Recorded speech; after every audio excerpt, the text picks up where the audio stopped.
Hey, welcome back to the channel. You are watching SOTK Studios. In this video, we have an exclusive interview with a guest that has an absolutely wild story about being in the hip hop scene in the West Coast, rapping with dudes like Snoop Dogg in the studio, opening for Lil Wayne. It's just wild. He went from that life, partying in the hills, and then boom, things change. This is a wild interview that you're gonna really like. Trust me, you're gonna wanna watch till the very end of the video to find out what happens. If you're new here, welcome. Consider subscribing to our channel. And if this isn't your first time here and you're a normal watcher, make sure that you are subscribed also. You don't wanna miss any content that we put up. And also consider liking this video. It really helps us out in the YouTube algorithm to make sure that we get in front of more viewers.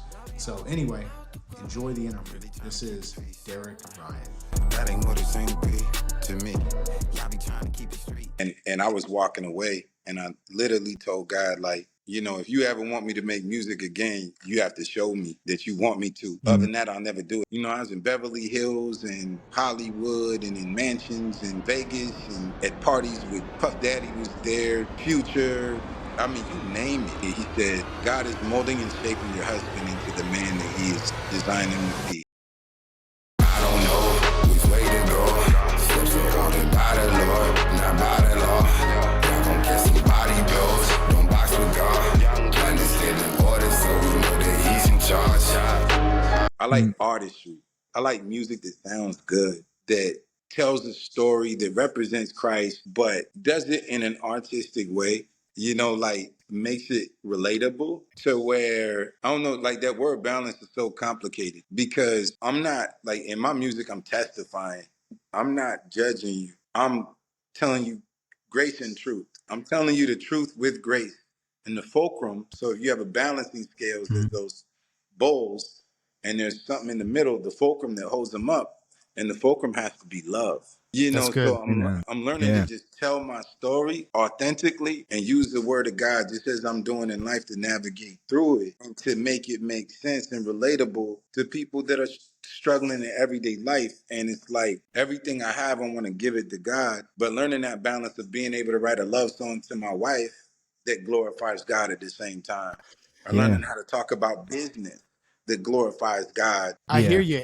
And that's something cool that I really respect about your music because you have a depth about your music that I'm not going to say, because I don't want to sound like I'm throwing shade on anybody, but I don't want to say like other people lack, but it seems like you're really intentional on the depth of like your lyrics and the meaning behind your music. You know what I mean? Like it actually means something. And I think a lot of times in hip hop in 2023, 2024, it's all about just like, what does it sound like? And it doesn't really make sense and it doesn't really mean anything. Are you bored at home flipping channels? Well, look no further. You found the best content online. This is SOTK. You're going to want to subscribe. Watch this video. But like you've got this, like you were saying, that like there's the balance of grace and truth. You all also have this balance of like, there's like this creativity and depth, but also good music at the same time. And I feel like people are missing that right now. And I feel like you've got it. And so for real, like, I'm not trying to like, you know, sit here and just like praise you and be weird, but like, honestly, I mean that as a legit compliment. Like your music does have both of those things. And that's rare right now. I appreciate that. You know, God told me that he'd turn me into a man that had favor amongst God and man, but he wouldn't share his praise. So, I mean, all glory to God. Anything we have, God gave. And it's a gift that he gave. So humble confidence, how to walk humbly, because anything I have, I didn't give to myself, but confidence. It says, the word says that if my heart betrays me, then I don't have to fear because you've overcome my heart. But if my heart doesn't betray me, then my confidence is towards you. So to walk humbly but confident at the same time, and not be afraid to live. Let the joy of the Lord be our strength. So I'm excited, man, because like a lot of music is different. Like I got a song that we made for kids, for toddlers, called "Good Morning," and we're working on a little pilot for a show. And then we got like an EDM song called "I Like It," and it's just like it's crazy. It's not something that you would think, or like more of like just delving into the pop. Working with Curtis kind of like stretched my creativity a little bit as well to go down that lane. But and then still being able to bring it back to hip hop classics, and then, you know, I don't want to be limited in a Mm. sense. You know, I'm Yeah. a versatile artist, and I just kind of like, I would consider my flow water. You know what I mean? Mm, Like I want it to be okay. water. I want it, but you're right. I don't want it to lose the soul. Yeah. Yeah. Yeah. Yeah. It has to mean something. I love that. Next thing is, Aaron, you got another question, or do you want him to go into his story? Yeah. If you just want to go ahead with your story. Anything Yeah. you want to share, and then coming to Jesus and all the way to where you're at now. Yeah. I was following a rap career, trying to make it, you know, opening up for a lot of people. And to me, there's a sickness, even in the Christian hip hop game, where we, as people, we want to be connected to somebody relevant because we feel like that'll make us relevant. So if I have like a feature with such and such, that'll put me on. Rather Mm. than just being authentically you and making it somewhere till such and such wants to be featured on your music. Yeah. You know, there's different ways to view it. And in I was just like a lot of other people, just in the rat race, trying to make it there. And um, found myself in LA doing work with Crooked Eye. Redman showed me a lot of love and gave me some mentorship for a brief period. And other things like that, just opening up for a lot of people. And I was chasing that life. You know, Mm. I ended at one point, you know, I was in Beverly Hills and Hollywood and in mansions and all of these things, Vegas and at parties with Puff Daddy was there, uh, Dang. Future. I mean, you name it, like a who's who. Mm. But I was just like in the door. You know, I wasn't there yet. But what was happening is I've always had a love for God. Like I was healed from miraculously from asthma at a young age. So I've never been able to deny him, but I wasn't following him. Like I love God, but I didn't fear him. Yeah. And the closer I got to my goals in the world, the further I got away from God. And I ended up, you know, with a wife and kids, but I was still in the streets, you know, and my wife had ended up like, you know, we were kids when we met and she started following God and went to Bible school and she just wanted out of that lifestyle. And I was still in it, you know, and we had kids and we're raising them and I was there, but I'm out late nights all night trying to make it in this rap game, opening up for, you know, when you're opening up for Lil Wayne and you're opening up for Nas and you're doing these shows and you have people that have money that are supporting you and sponsoring you and you're flying out to LA and you're starting to make a way and you're an artist from Idaho, but you have features with well-known artists. That's Mm. very rare. And so um, you know, I found myself in you know, I remember Danny Boy who sings "I Ain't Mad at You" with Tupac telling me to get in the car. I'm riding with him,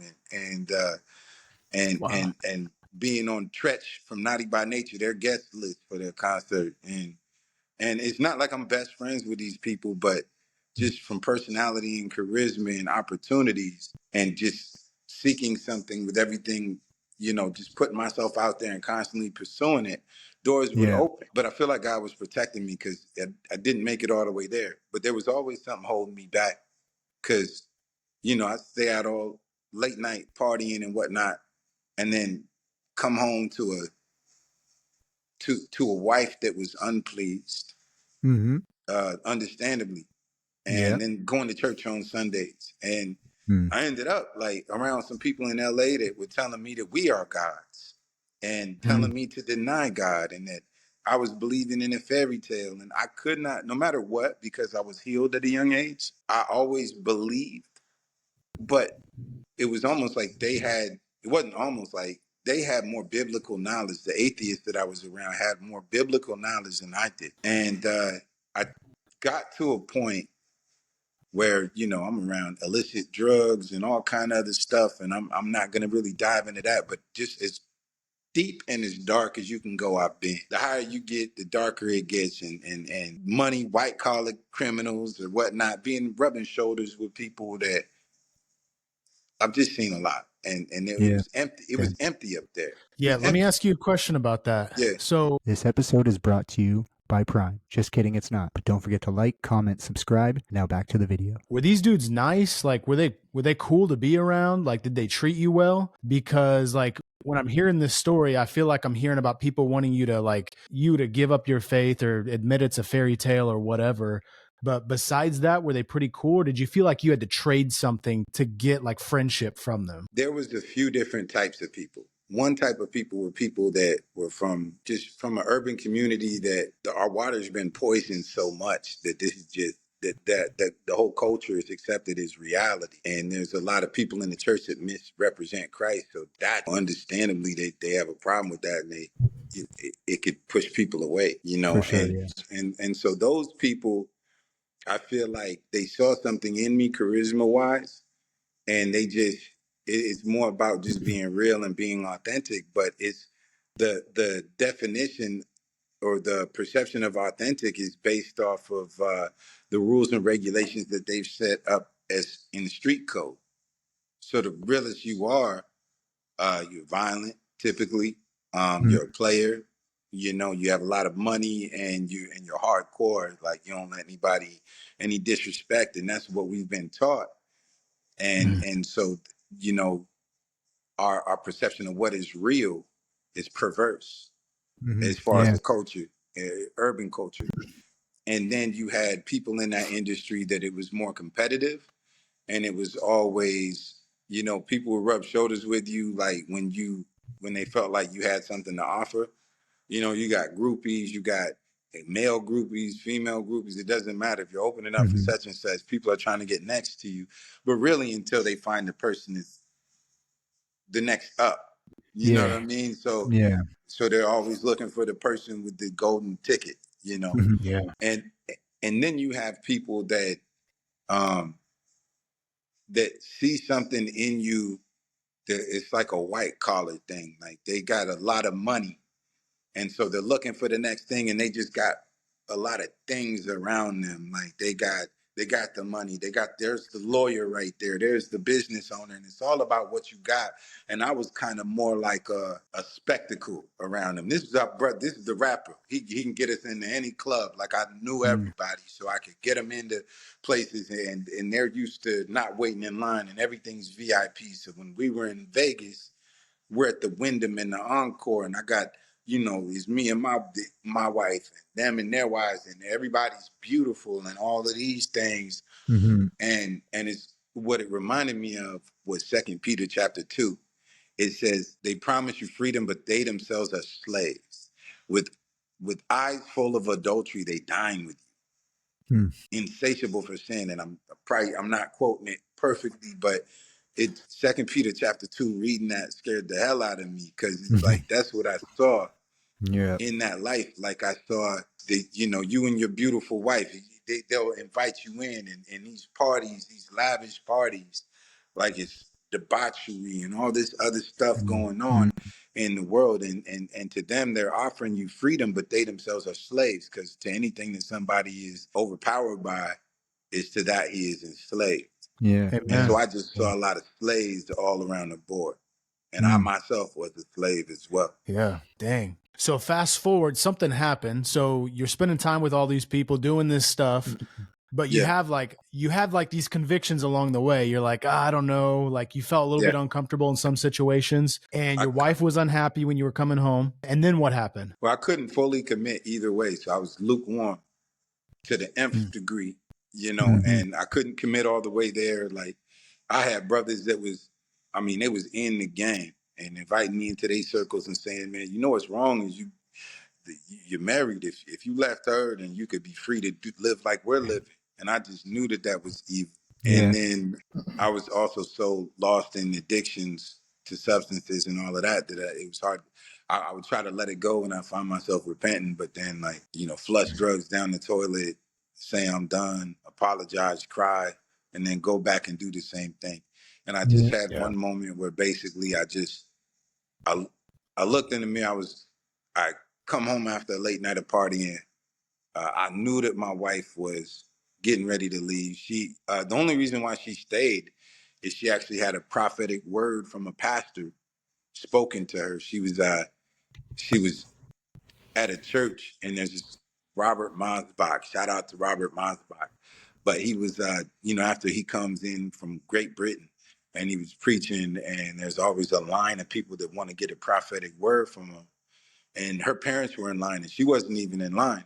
And she went up to tell her parents something or something like that. And he said, "Excuse me, young lady, do you trust God?" And she said, "Yes." And he said, I, "No, do you really trust him?" She said, "Yes." And he said, "God is molding and shaping your husband into the man that he is designed him to be." I jumped out of limousine celebrating her graduation from Bible school to go handle some stuff in the streets that I shouldn't even been involved in, trying to Okay. cover up my tracks and things and whatnot, and just whatever, just involved in some stuff that I shouldn't have been involved in, conflicts and stuff like that, that come from that lifestyle. So that morning, I knew it was heavy on me. Like I knew I was feeling that whole season approaching. Like I felt like God was telling me, if you want the world, I'm gonna give it to you. I'm gonna take my hands off you. And I was having dreams of losing my kids or being locked up or somebody coming and trying to get me. I was hearing rumors and all kind of stuff. And just like, I just, I knew it was bad. And it was like, if I committed fully to the world, how far would I go? Like, even at best. And I just had a moment where, like, I called it, like, she had left the house, said, "Figure it out." I called the suicide hotline. I called my mother first. I called the suicide hotline. They couldn't help me. And I was just sitting there broken. And I looked in the mirror and I said, "God, I know you're real." First, I told myself, I said, "I hate you. You're trying to kill me," talking to my flesh. And then Yeah. I said, "God, I know you're real. I can look at the trees outside and the grass and see the way in the sky and just know that you're real. But I don't know if this book is real. I've always believed it, but I've never really read it front to back like I should. I read it front to back, and you tell me if it's real. And if it's, I just want to know. I just want to be in your will. So if it's not, like, then pull the rug out from underneath me. And I just want to know who you are." I was just talking to my creator, and I said, I was crying, I was weeping, and I just said, "God, I feel trapped because every time I tell you I'm going to change if you get me out of this situation, I mean it, and I just go back to sinning. Like I don't even trust myself right now." And this was the first time that I said, "God, I'm begging you to do it. And if you do it, then if you change me, then everybody will know it was you and many people will be led to you." Yeah. And he ended Yeah. up showing me a picture of a man that it was just an image. And I knew what the spirit was saying. He said it was just an image of a man that had faith, a favor amongst God and man. And he said, "I'll turn you into him, but I won't share my praise." And it's crazy because I've devoutly followed him every day. Every day for the last almost 4 years. The first year was rough. I did good for a while and then fell, and it was rocky. The Yeah. next year, I just stumbled a couple times, and I was going up. And the last year, he was like, I felt like the spirit was like, "You're gonna walk into the promised land. You've been in the wilderness, but you're gonna walk in victory." And I didn't fall that year. Last year was the year of sanctification, and then I'm entering into a year of stewardship. Like There you go. from reading the word every day, God talks to us, Yeah. Yeah. And so anyway, so I was just seeking him, and I ended up working as a painter for a friend of mine, and I would just listen to the Bible every day, all day, 8 hours. It was like my seminary school, and for a year straight, and I was listening to like even Christian hip hop, the Spotify channel, a couple times, but to me, what it sounded like to me was clout chasing. It sounded very Okay. similar to the world. And I didn't want, it made me sick to my stomach. And I didn't want, and I know a lot of these guys now, it's not all that. There are people that really want to see God and spirit and truth. Hmm. And Yeah. I was just like, God, like, I was, I'd made a couple songs along the way, but I wasn't trying to be a musician. I was just like, having fun. And I was like, God, I don't want to be that. So I'm cool with, I was working as a painter. So I was like, maybe I'll start a painting company. God, I don't need anybody to know me. Maybe I'll never rap again. Mm. And I went home, and Curtis had a Space Dog challenge for his song. And I Yeah, spit a yeah. verse on there just having fun. And I went home and I told my sister who was at my house, I said, I don't think I'll ever make music again. And she was like, you're crazy. And I said, nah, God would have to show me beyond the shadow of a doubt. And my phone goes ding. And I looked at my phone and Christian Navarro, shout out Christian Navarro, he had tagged me and he shared my submission of the Space Dog Challenge. Okay. And I was like, I just commented, I was like, thanks, bro. And then he commented and he quoted the words from my first rap song ever, like 20 years. And Come on. it was my ambitions as a rider, pick up my cross and walk, never stop, lest my body is outlined in chalk. And I was like, okay, What? God. And then like I've been making music since. Oh man. That's so dope. Dang. So had he followed you a little bit? Like he kind of knew like what you would come from, or did he just like look you up and like Chris, go find Chris, something? Christian knew me from when I was making music in the world, and I had posted that Space Dog Challenge. Like when I started making music, like I was posting some videos I did. Like I'm kind of mixing up the timeline because I had made a few songs, and I posted that right before I did the Space Dog Challenge. I did some Christian music and some content, just messing around, and Curtis had reached out and said, "Welcome to the kingdom." Like I guess like Adam Hagerman, who runs One Vision Army, he said, look at this dude, man. He used to be in the streets. Just check him out. Yeah. And I actually go back with Curtis's brother, Chris Hoppy. He used to work at a radio station. Older brother, Okay. right? Yeah, so Okay. Chris Okay. was a friend. And I was like, man, you know Chris Hoppy? So that's my brother. And Curtis just said, welcome to the kingdom. That was it. You know, he was on his path. And I ended up doing the Space Dog Challenge. I ended up starting to make music. And then, you know, we met at a couple concerts and God just kept aligning us, and now that God has used Curtis to open up a lot of doors for me and introduce me to a lot of artists in the kingdom, and Yeah. so love my brother. So Yeah. Yeah. You guys are brothers. I feel like you guys are always together. You make a lot of music together, it seems like.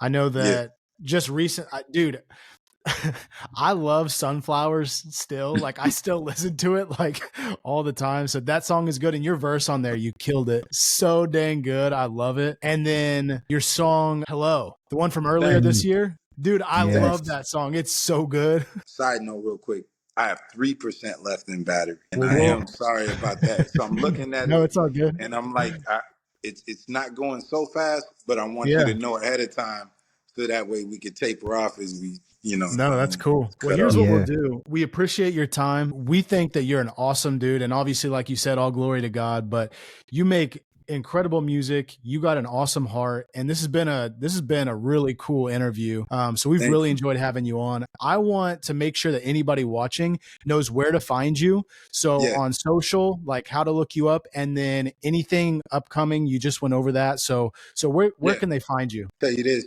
you know, I went through a name change.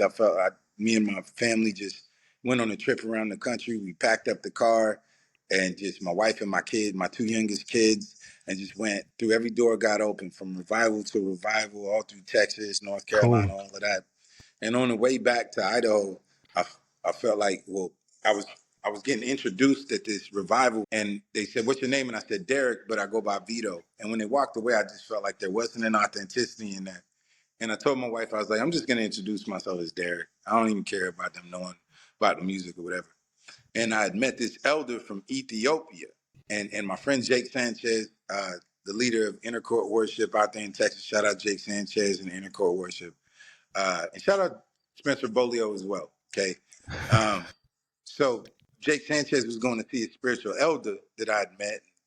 He spoke some prophetic words over me, and he said, call him by his name. And Jay said, what? And he said, have you looked up his name? And Derek means leader of his people. Ryan means little king. I know what my name is. And so he came to me after I'd said this just quietly to my wife. And he said to go by your name.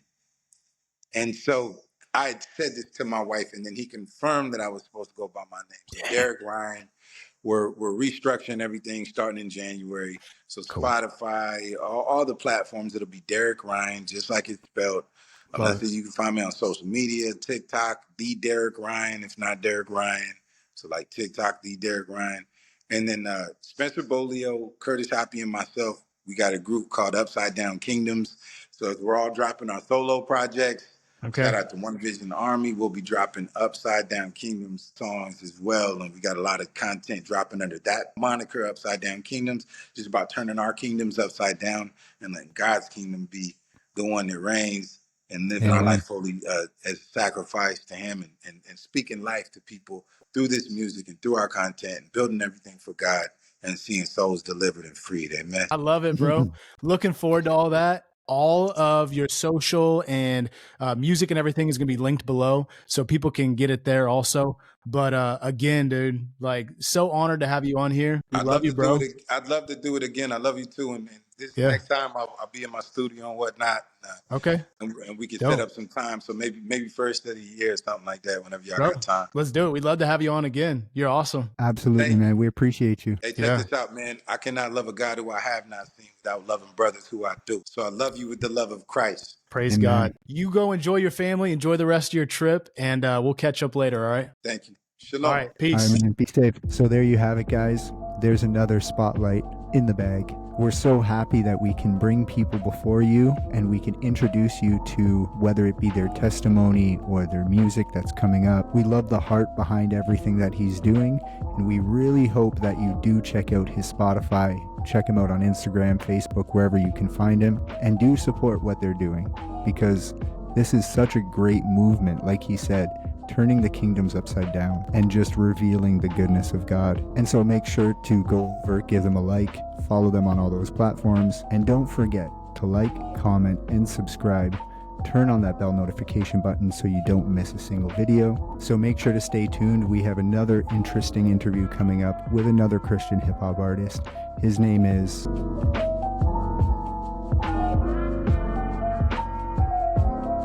Good job. Good work, dude. You actually put in some hard work. I appreciate it. That was a good one. Thanks, dog. Yep. All right. Peace. Peace out.